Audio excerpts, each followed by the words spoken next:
How to log into Danske Bank account. So let's get started with the tutorial. First of all, open your preferred web browser. Then in search address bar, simply type down the Danske Bank. Or for the easier access, type down Danske Bank login and hit enter.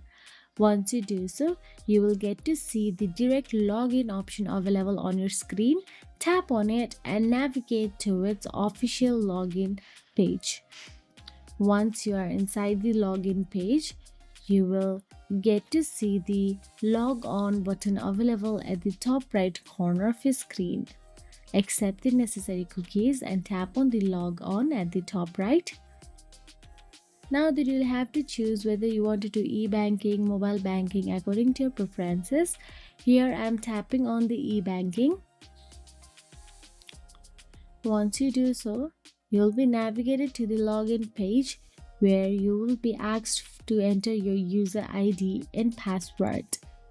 Now all you have to do is enter your user ID and approve the login request, and you will be logged into your Danske e-banking. And that is it. If you found this video helpful, please like, share and subscribe our channel, and thank you so much for watching.